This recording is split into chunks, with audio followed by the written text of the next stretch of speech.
Welcome, Bree. It is beautiful to have you here. I've been so looking forward to spend this time together with you. So welcome. Thank you so much for having me. I've been looking forward to it too. Well, I tell you, I'm one of your Instagram fans. I love the imagery, the quotes, the inspirations that you put forth. So you are really like your own brand of fitness guru, spiritual, feminine, connected, energetic, and heart centered. So tell us a little bit about how you became you. How'd you become the Betty Rocker? Oh my gosh. Well, thank you for seeing all of the different aspects of me just from looking at my Instagram. That means a lot. I also am a huge fan of you. I have loved reading your book and sharing you with my audience. You're just an amazing force for good and for women. Thank you so much for all the things you do. I It's funny, like you probably heard the name the Betty Rocker and you were like, what is this? It's funny because I got called punk rock Betty Crocker growing up a lot because I was always like a little bit of a wild child. And at the same time, I had this very nurturing side. I loved baking and I loved taking care of people. And I especially liked noticing when someone had like a challenge around something in specific and helping them find a solution that also helped them reach their goal. So, I first really got into, the specialty baking when I was working with motorcycle racers and had many of the guys asking me like, I was actually a structural integrationist for many years. I was realigning their bodies and I was working at racetracks and I So loved that. explain what structural integrationalist means. Okay, so it's a form of manual therapy. It's hands-on, a lot of trigger point work, a lot of myofascial release, a lot of, in my toolkit, I also had a lot of sports stretching and prescriptive exercises to give. I find that I have a lot in common with a lot of the PTs that I work with, and also technically trained massage therapists as well who have a more manual therapy sort of kinesiology background, because that's sort of what my sort of background was in coming into this aspect of taking care of the body. And as I was taking care of these guys, they were often asking me for specific eating tips, because they would see me come to the racetrack with this cooler packed with healthy food, and I was eating all day long, taking care of myself to keep my energy up. I was like walking on these guys, I was pretzeling them up, moving them around, and there was this saying at the racetrack always like, go see Bree. If there was anything wrong with them, they'd be like, go see Bree, because they could always count on me not only to take care of them as best I could, but also refer them to things that were beyond my scope, which I think is something that's an often under talked about important piece of the work that we all do. We don't know everything. And I certainly didn't at that time, still don't.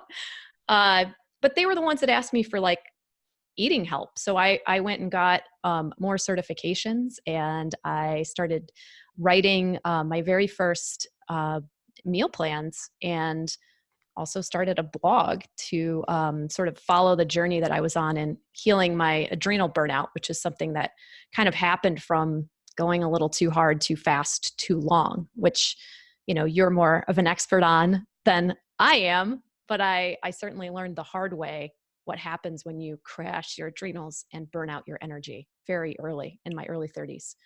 So Mm. that's part of how I got here, part of what turned into the Betty Rocker. Let's talk about that a little bit. So what contributed to your crash? It was, as you know, I was just mentioning I was taking care of people, physically, but I think I was really attracted to that because I was really trying to figure out how to take care of myself. I had a really hard time with physical touch. I had, I think, been unknowingly attracted to doing that type of work because I was trying to find a way to have positive touch be a part of my life.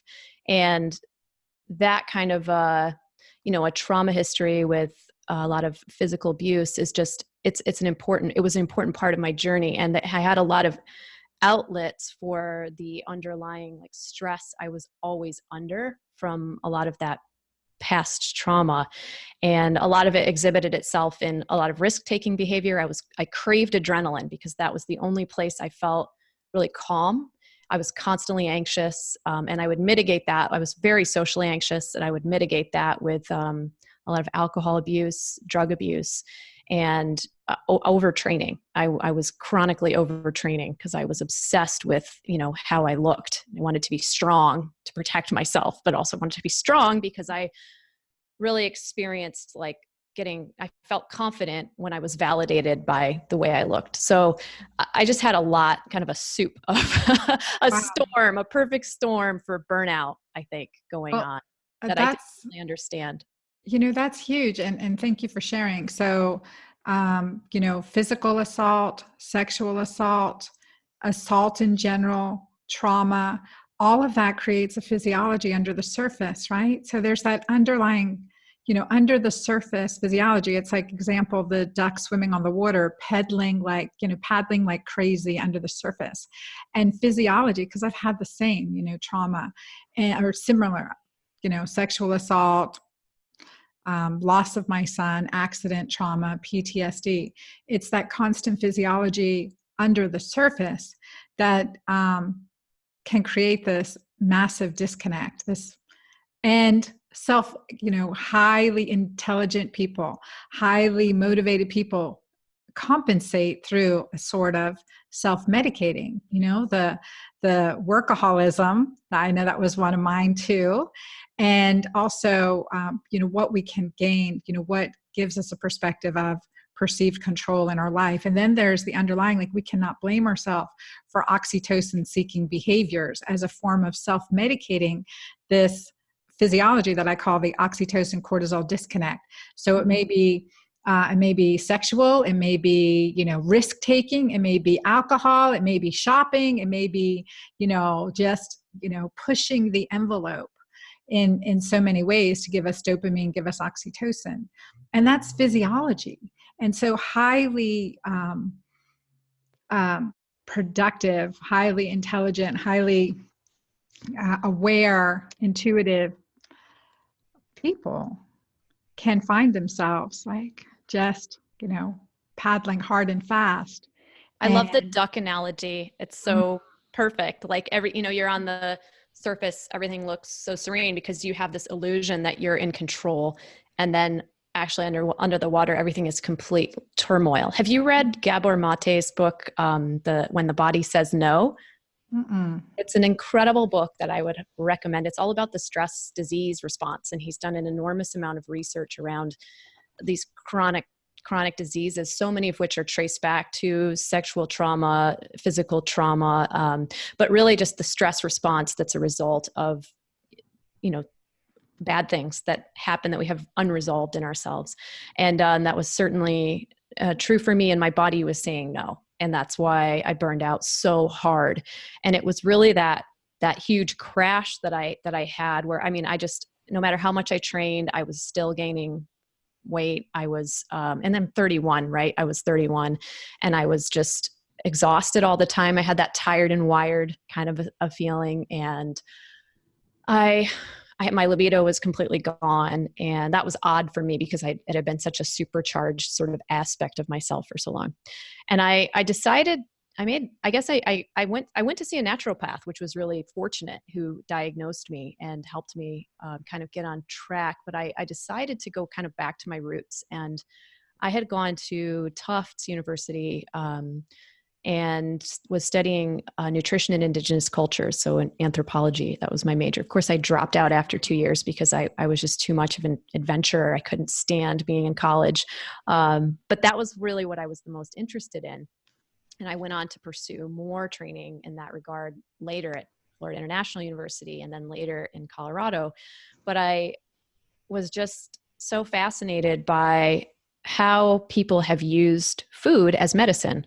And I really went back to my roots and started to do a lot of independent study and started to apply things and self-experiment and started making green drinks and green soup and green smoothies and started cooking a lot more and just getting really aware of how grain preparation was so important. I'm really not carbohydrate, what I am is very pro anti-inflammatory, complex, whole food based carbohydrates. And that's really just a tiny part. What I really care about is whole foods and finding whole foods that have been grown responsibly with as many of their available nutrients as possible. And of course, supplementing when we're not able to get everything that we can from the soil and from our whole foods. And that was really what ended up, I'd started a blog just talking about all this stuff and how I was eating because I was healing myself.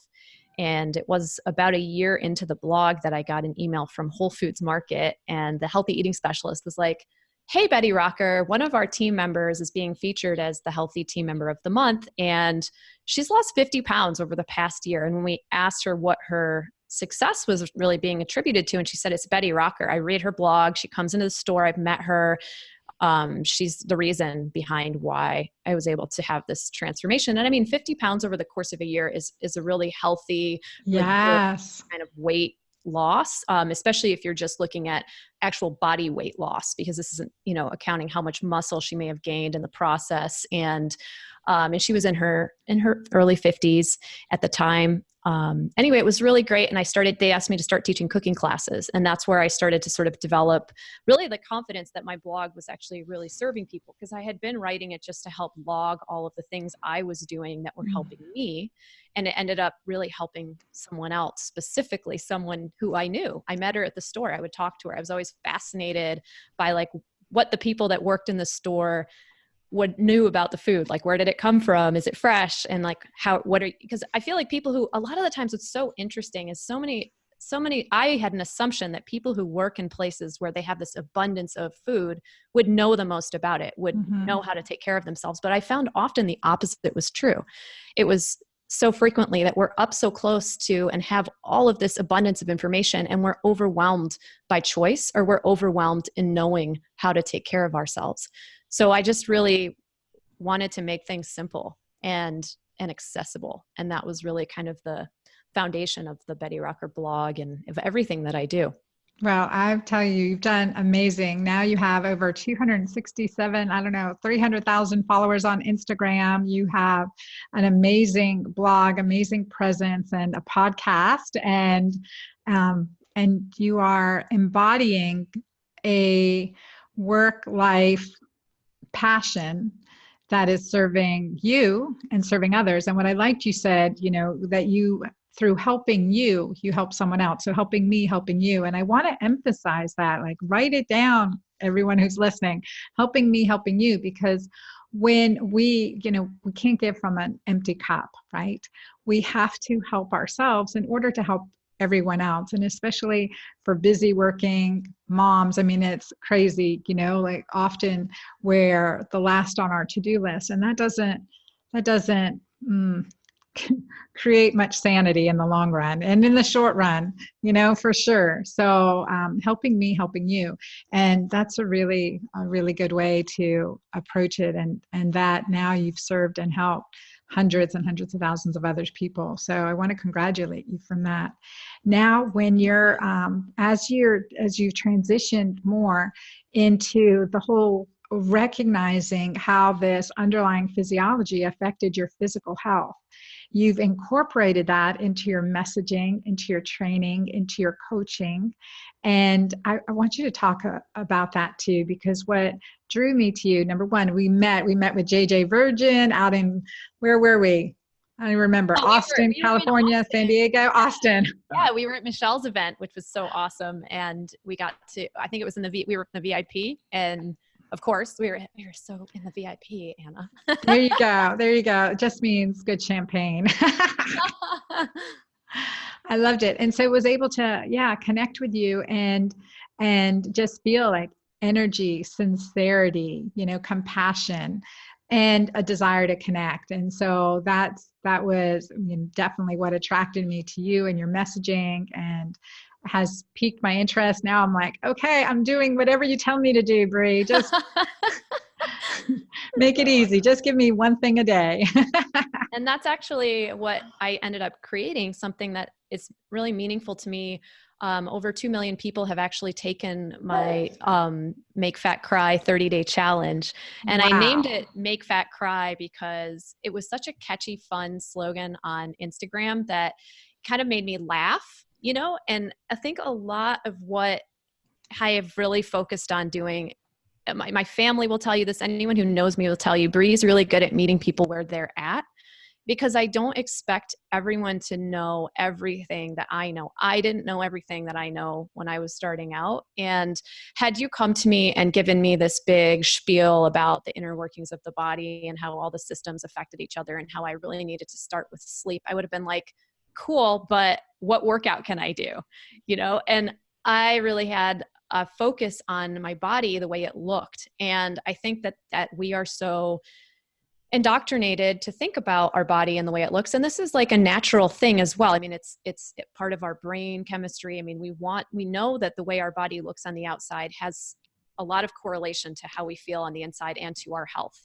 And I think it's very natural as women and men to take pride in our appearance. And so I don't think it's wrong to care about your aesthetics at all. No. I think that how we look and feel is really a byproduct of how we treat ourselves, though. And that's kind of where I come in. So I really do show a lot of workouts. I show a lot of the things that you can do to get the aesthetics, but I really am infusing them with that message of why we're doing that, not only in the knowledge piece about how it's going to affect your body now and long term, but in how you're talking to yourself along the way. Because if we can shift that inner dialogue, everything else shifts and it lasts.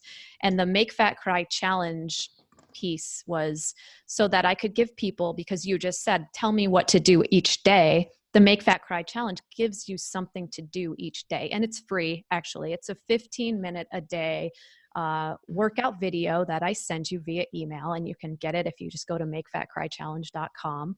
You get a 15-minute video a day every day, and it gives you something different to do for 30 days. And what's the catch, you might ask? Because, of course, I don't just do this for my health.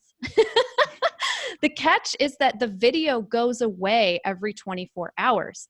And that means that you have to stay on track. So I don't just do this for my health. I do this for your health, because consistency matters. If you don't take action, something small each day, it makes a difference. Whereas if you do take action, something small each day, even as small as 15 minutes. I think Geico said it best, 15 minutes could save you 15% or more. And I like to say 15% or more on life expectancy. Yes. Your health, overall. So that's why I created this 15-minute a day challenge, and it goes away every 24 hours. So you have to do your workout or it's going to expire.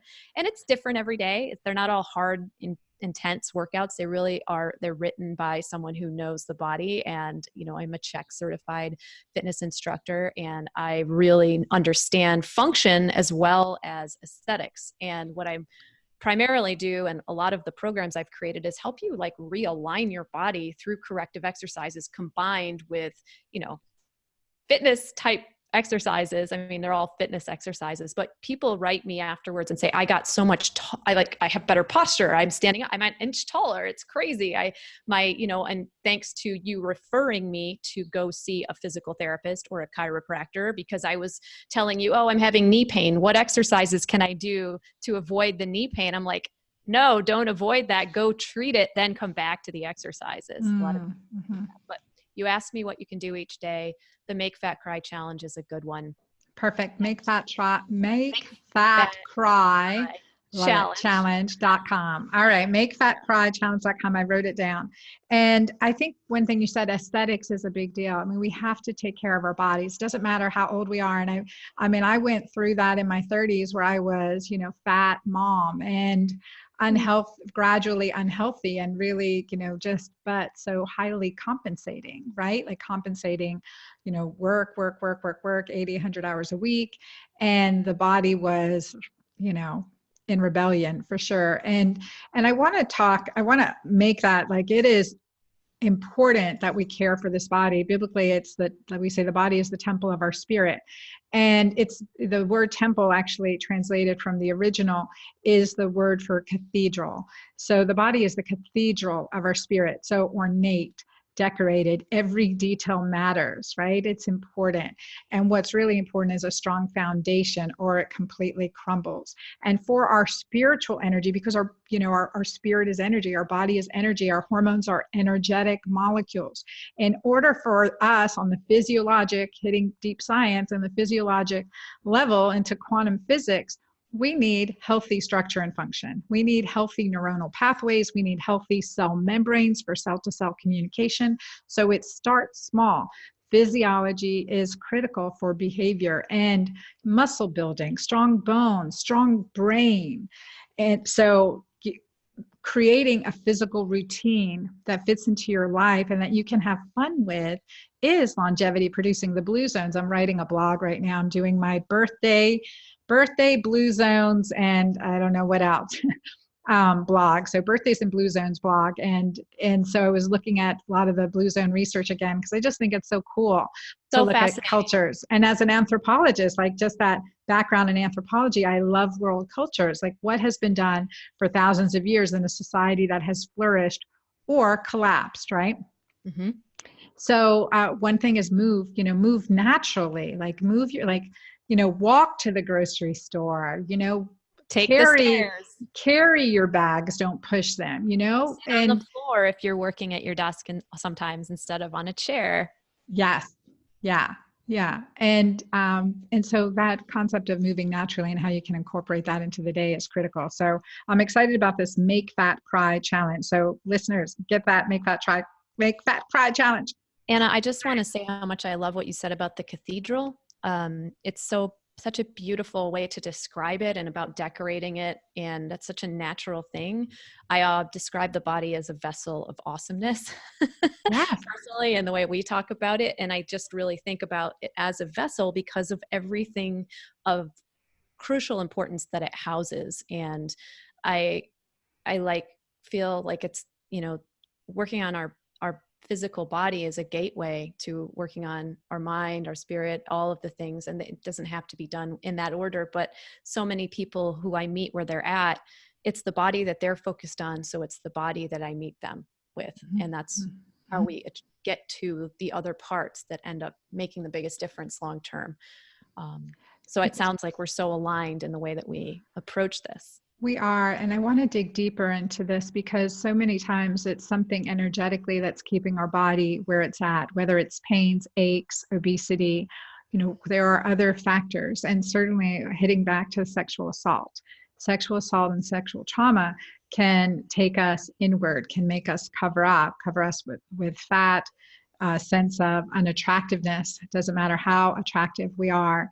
And how damaging that is to our self-image, and how we can overcome it. This is a deep discussion, but like the concepts of 30% of women that I've dealt with, probably 40% have had some form of sexual assault in their life.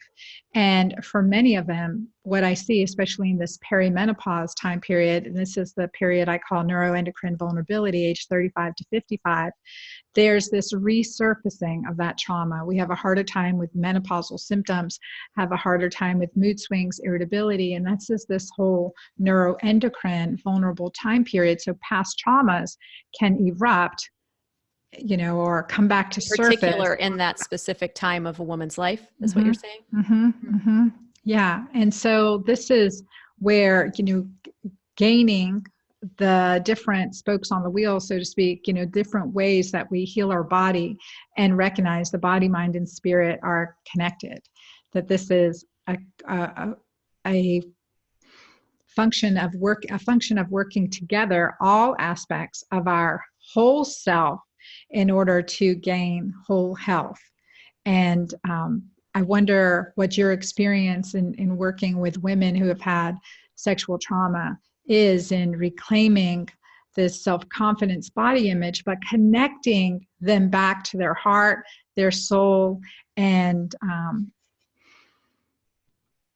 it's interesting that you ask this, because this is something that, like, I've almost never spoken about my own, sexual assault and these types of things in my past, actually, being molested. And it just, when I think about how, what, part of why I haven't spoken much about this yet is because it's a journey of healing, of coming to terms with yourself in this way. So if I haven't connected a lot with my audience about these topics, specifically pertaining to sexual assault, it's because I've been personally working to find a place to speak about them in an empowered way. And I wouldn't mention it to you if I didn't feel like I was there now.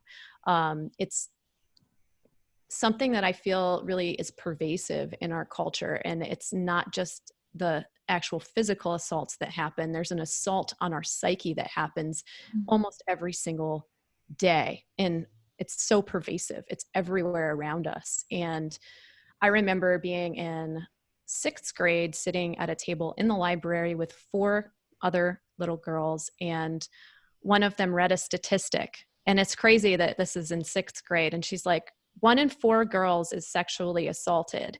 And I remember looking around the table and there were 4 of us and thinking about, oh, I'm the 1 in 4, but wondering now how many of the rest of us had that happened to, or was it going to happen to in the future?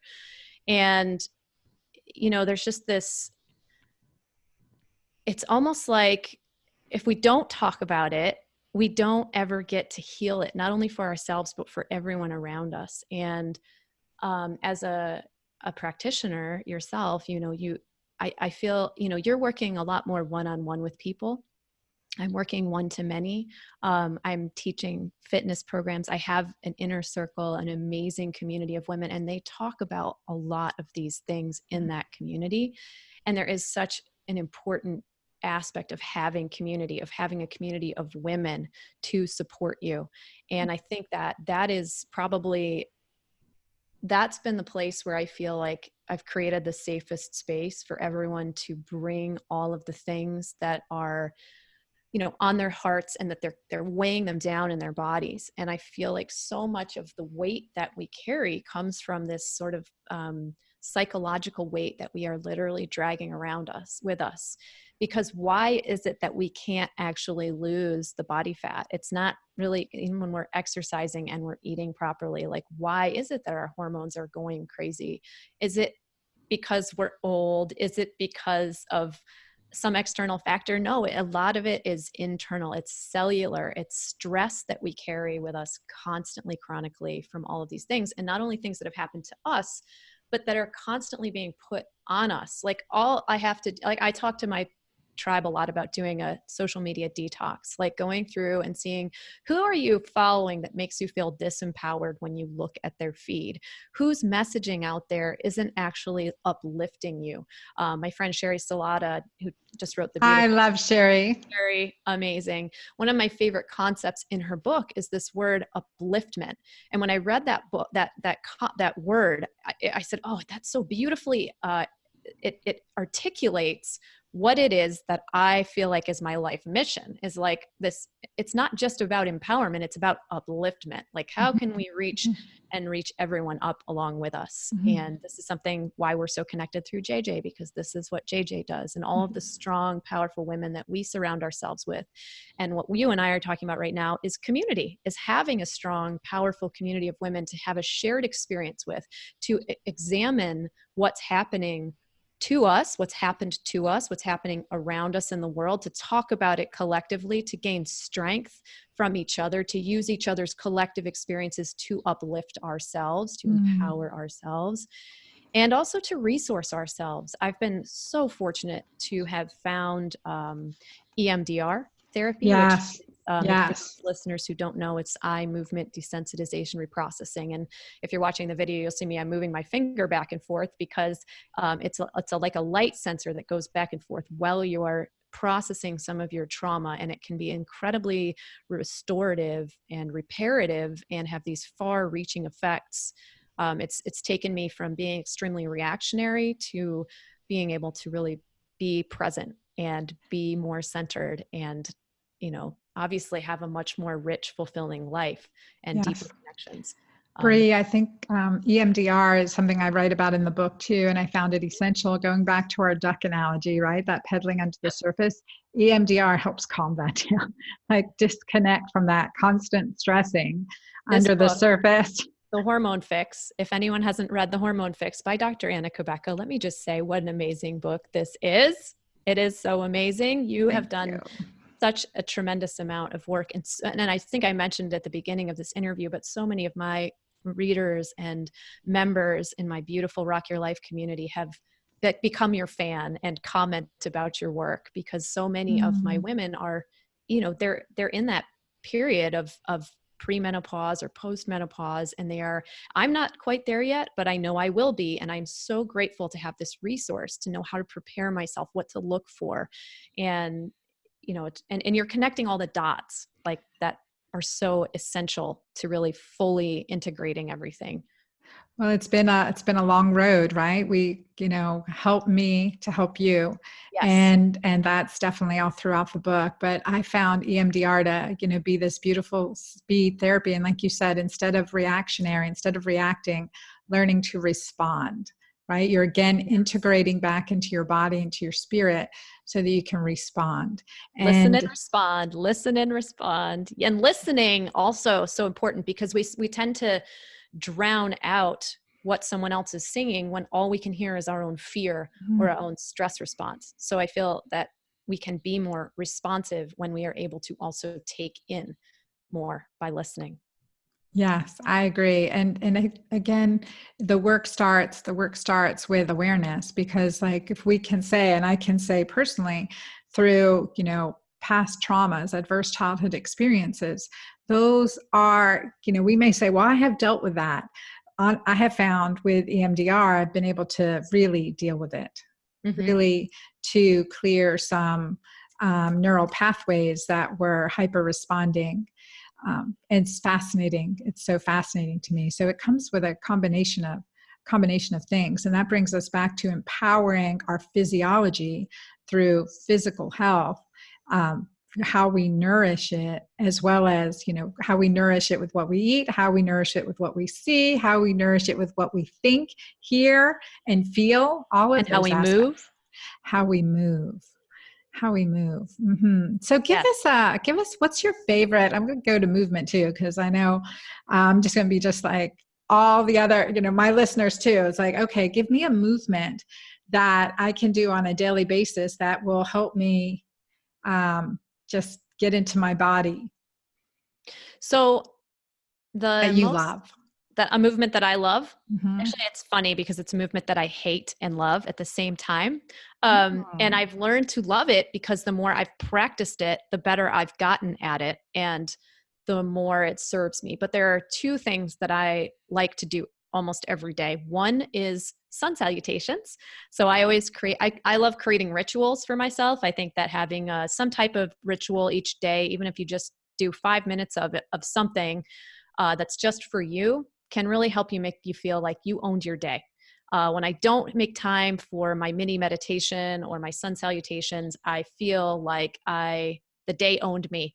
And Mm. regardless of if I did a workout or specific ate well, sometimes I just feel like, oh, I didn't make that time for myself, And so the sun salutations are, they're from yoga. It's just it's a stretch that you flow through. I usually do 5, but I do something specific when I do them. I actually think about my appreciations and my gratitudes when I go through my sun Mm. salutations. And this is actually something that you do on day 8 with me of the Make Fat Cry Challenge. You actually get to do sun salutations with me, and we think about what we're grateful for, because it's just something that's really restorative, puts us into that, takes us out of sympathetic and puts us into parasympathetic, and can calm our minds. Some people find it easier to meditate by sitting, and I can certainly do that sometimes, but I find a moving meditation is what really works well for me. Mm-hmm. And if I were to tell you one exercise to do every day to really get your body to, just to get it like going and like really hit everything, hashtag sorry not sorry Rock Your Life Fit Fam who's listening to this, it's the burpee. Burpees are I know, just No. the reaction I get. Yes, but No. there's different variations of burpees that you can do, like the slow burpee, which I love. So that's where you place your hands. Okay, I'm just going to say this. I couldn't box for 6 months because of burpee. I ruined my shoulder. That's So why form is of the essence. And this is one of the most important things that I teach when I'm teaching a workout is the form that your body uses as you place your hands, as you step back, how your core is positioned. The fact that we always engage through our shoulders if we're doing a pushing movement, because if you're rounded forward, you're creating, you're creating too much pressure on the biceps tendon that comes through your little acromion process. That's hurting just thinking about a burpee, Bree. Yeah, it gets pinched off. And so many of us are sitting all day already, and our eyes are in front of us. So naturally, everything we do is in front of us. So you're almost always working your chest muscles, your forward motion muscles. So you have to almost think about cross training for your life. You need to do more back pulling, you need to do more exercises for your posterior chain. So if you are going to do the burpee, which I still think is one of the most perfect exercises, you slow it down. You don't jump through it, you step through it. You do it with a lot of deliberation. You engage your core as you come up from that squat. You don't have to jump. But there's something specifically important about coming from down on the floor to standing up. It engages a ton of your core muscles. There's a lot of integration that happens between all of your different joints as you're moving through this. And it's a very healing, it's almost ritualistic in the way that you go through it, just like a sun salutation is. I compare the two because while one is a more slower, more sort of flowing movement, the burpee is more of a, it feels like it's going to be faster. Yes, exactly. But if you slow it down, you can almost make it meditative, and you can really feel your way through each of your joints articulating, notice your core engagement, and notice yourself just owning your body. This is the type of warrior exercise that I particularly prescribe a lot. Okay, talk me through the slow burpee now. Okay, so Anna, you're going to stand with your feet about 3/4 of the way up your mat, standing tall, engage your core. And those of you who are listening can do this right now while you're listening. Stand tall, engage your core, and hinge forward, plant your hands down in front of you, bend your knees slightly, and go ahead and step your feet back one at a time, coming into a tall plank. You can also drop your knees to the ground here and come into a kneeling plank. What's important, and just hang out here, just feel these things as I say them. I want you to engage through your shoulder blades, gently pull your shoulder blades away and back, even as you're pressing down through your finger pads. Backwards and down? You got it? What? Backwards and down? Shoulder blades back and down gently. Okay. You're pressing your hands into the floor, which will engage your lats slightly as well. And then your core, your belly button's going to come in and up. From this position, you can either drop to your knees or you can just hold the plank. You can do a push-up, either kneeling or on your toes.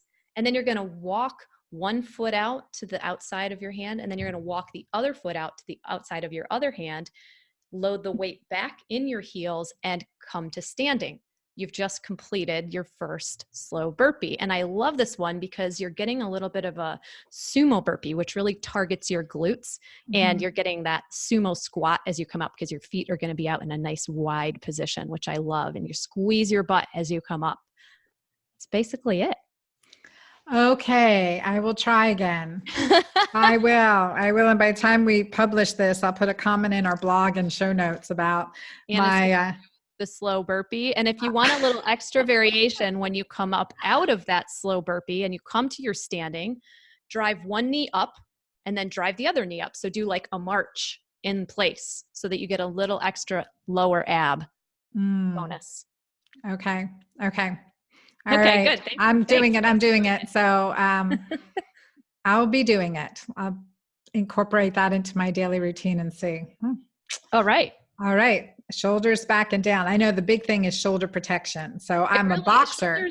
It's the shoulder joint and the pelvis, those are the two joints, because we've got these extremities, and with your shoulder really in particular, because it's a very shallow ball and socket joint, and all the stability of the shoulder comes from the musculature that surrounds the shoulder joint. And so when those muscles become imbalanced, like your chest becomes overdeveloped, your back becomes weak because you're always sitting and rounded forward, and you're always working with your hands in front of you. You're driving, you're eating, you're on your phone, you're doing all these things.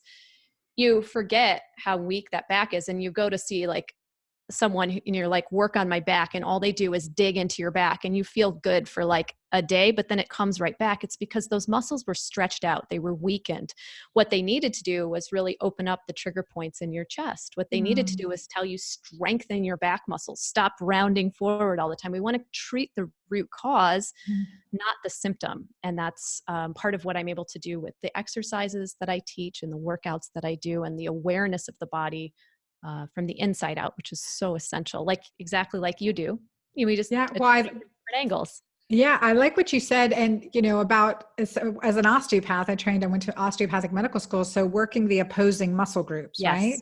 And so you release the opposing muscle groups and you get that stretch. You don't work on the ones that are already strained. You work on the other ones to release them. So I That's think right. that's Understanding powerful. the way that the body is, it's almost like you look at a blueprint of a building, the way that the body works, and going to just, this is why I tell people, like, it's great if you're going to the chiropractor, but your muscles attach to your bones. And if you're not also getting manual therapy or doing some type of exercise or, addressing your muscular movement patterns as well, you may not get a long-term, lasting effect. You might be addicted to that for the rest of your life. And props to all the amazing practitioners out there working on the body. But as we all know, the body doesn't exist in a vacuum. You can't look at one organ and say that everything is because of this organ. You can't look at one system of the body and think that it doesn't affect all the other systems. Just like we're talking about with stress levels and with sexual trauma and physical trauma, these are things that affect our psychology and our emotional state. And Our physiology. Mm-hmm. affected as a result. So everything is connected, and this is exactly what we were talking about going to the root cause of what is causing the weight gain, what is causing the issues, and finding a way to find that love for yourself so that you can speak about things from an empowered place. You can help uplift the people around you. It's pretty much everything. And you have to be willing to be honest with yourself. If you're going to be asking people to be honest with themselves and help them see themselves, because I feel like all of us are simply a mirror. We're holding up a mirror for each other. And if your mirror is cloudy because you haven't done the work to find out what's at the heart of what's going on with you, you're going to always be reflecting back something murky, and you're not going to really get to the heart of the issue. Yeah, well said. And one common thread that I see through your work is that concept of, loving yourself. Yeah. And having love for yourself. It's a practice, isn't it? Mm-hmm. If you're doing a burpee, you can't approach the slow burpee and be like, well, I'm going to fail at it, so I'm not going to try it. Right. Yes. And you're going to do it, and you're going to be like, oh, I went sideways on that one, or I came up and I stepped sideways, so I quit. Right. You're going to try again, because we're practicing. We're always practicing. I love in yoga, there's always this invitation to fall out of a pose and then to fall back into it. And life is like that. And I will say with my own journey of self-love, it's a practice. There are days when I really struggle with it, but having the tools that I have used and having a community of people who care about me and I care about them, it's such a strong anchor point that brings me back. And it's really important.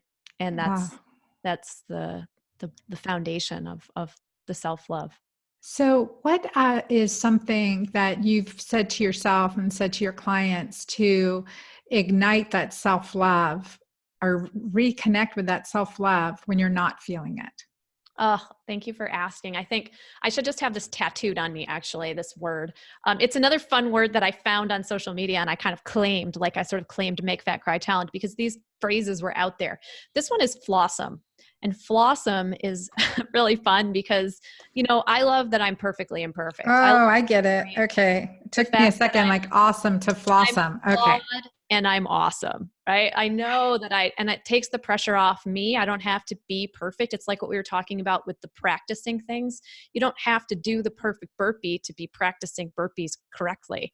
It's not, all of us have this sort of idea. I was such a straight A student because I felt like I was supposed to be so perfectly academic all the time, or I wouldn't be praised. And I feel like that sort of, we all have this idea of like, we have to get it right. We have to get it perfect, but really you don't. You have to get it flossom, because you're awesome and you are also flawed, and we have to accept that we don't have to be perfect to be great.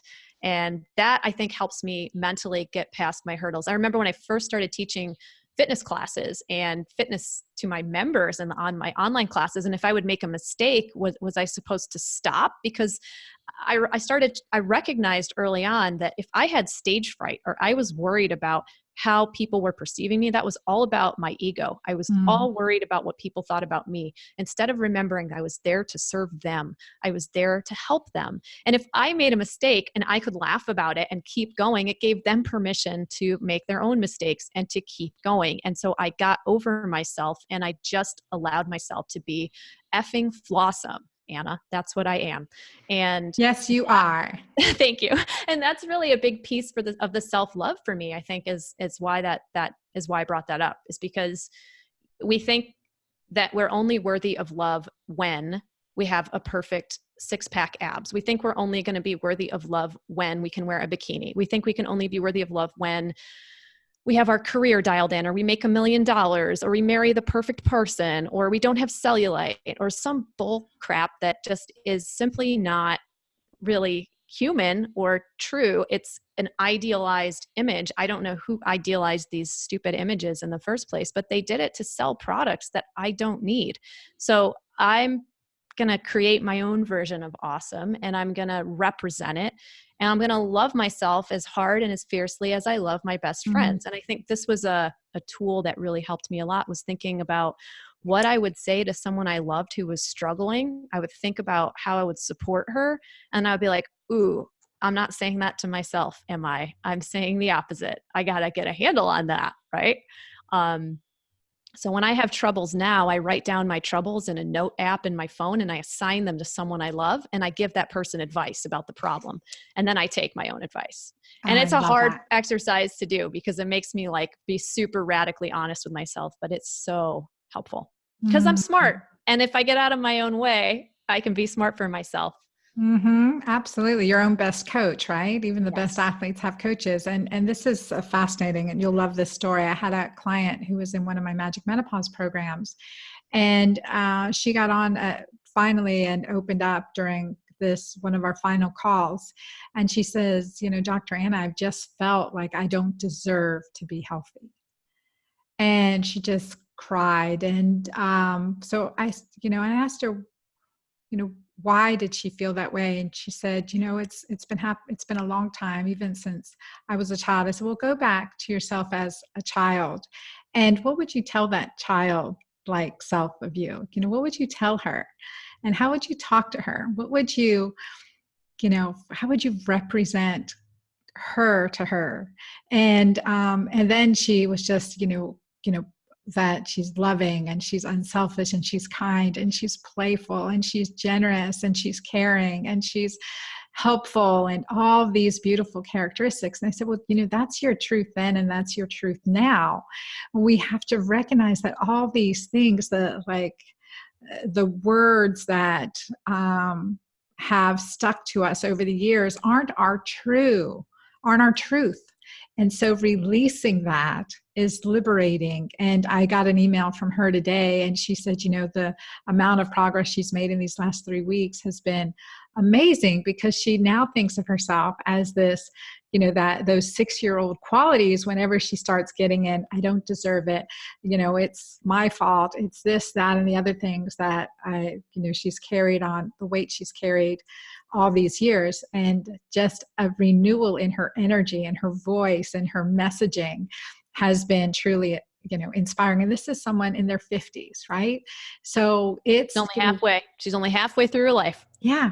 We've carried a lot of stuff a long time, and use this time period of empowerment to release it, to shed it if we're still carrying it. But whatever age we're at, Whatever it's age. powerful. Mm-hmm. It's so Yes. powerful. And to think about how you've just unlocked years for her life to be so much more productive and beautiful, like where she feels herself more. It's so powerful. And I interjected that, like, she's only halfway through her life, because I really feel like we are so attached to thinking that we can only live a certain number of years because of the way that we've been sort of conditioned, the same way that we think we're not good enough if because of the way that we've been conditioned. And I think it's possible to live longer, to live healthier, to live more fulfilled now than it ever has been, with access to these very simple and very important tools of self-exploration, of awareness, of the kind of coaching that you do and I do, and the tools we have for nourishing our bodies, moving our bodies, and the kind of science and medicine that are all kind of interconnected in this very special time we live in. I think that so much more is possible. Absolutely. Absolutely. One other thing I asked her was, if I was feeling that way, what would you say to me? So that mirroring back is really powerful too, because sometimes it's even hard to go into the childlike state. And I said, I felt exactly the same way that you have. And what if I stop there? Right. And so, and so many of us don't recognize the scars that we've had underneath, the overcoming, overpowering, but it's a work in progress. And I like what you said, that when you wish to convey something, you've done the work on it, right? You've done the work on it. And that creates a safe space, an authentic connection, an authentic communication from which to heal collectively from, because we recognize we're not alone. We're not alone. So, well, you have inspired me so much, Bree. You have inspired me in so many ways. And I know that when we do our Make Fat Cry challenge and our daily burpees, slow burpees, you can choose, Anna. You can do the Make Fat Cry challenge. You don't have to start with the burpees. You can do either one. You're not going to have to do burpees every day in the challenge. I'll give you some other exercises to do. Deal. Your choice. Deal. Okay. And I love it. So tell people again how to get a hold of you and where to go to, find you. Well, you guys all know where to go get the Make Fat Cry free challenge, which I think you will love. And if you would like to use my free resources, my workouts, to sort of see what my workouts are like, if you want to check out any of my whole food free recipes, some of my motivational writing, it's all available to you on thebettyrocker.com. Please connect with me on my social media, on Instagram at the Betty Rocker, and of course my Facebook fan page. And I would just love to talk to you and to get to know you. And it's a warm, invitational welcome to rock your life if you find yourself so inclined to be a part of my community as well. I know Anna's community is amazing, and that's part of, I feel like we're already so connected. So you are always welcome in my world in any way that you choose to show up. Well, thank you so much. Thank you for spending time with us and inviting my audience to your community, to your challenge. It's loving. It's definitely compatible. So I'm excited to be there too and to be part of your community. And I want to thank all our listeners for joining us today. And I know that we've hit on some really sensitive issues, and there may be some journaling, some prayer, some meditation. Don't ignore what's coming up. Don't ignore what's coming up in you right now, because this is a powerful time period in your life that is, if it's coming up now, then it needs to be dealt with in a loving, kind way, as you would to that childlike self within you. And so if you, get additional help, comment below, reach out to me, reach out to my team at drAnnaCabeca.com, and we are here to help you.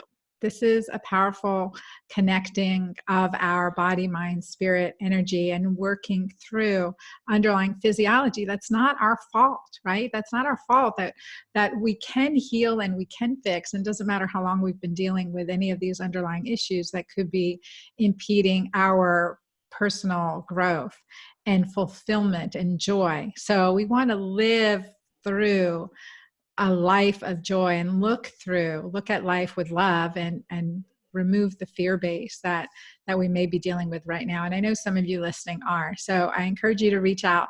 Let me know how I can help you. And certainly share this very, very special episode with your community, with your friends, and share your comments below. I thank you for spending time with me on Couchtalk today and our beautiful guest, Bree, the Betty Rocker. And I look forward to seeing you all next week.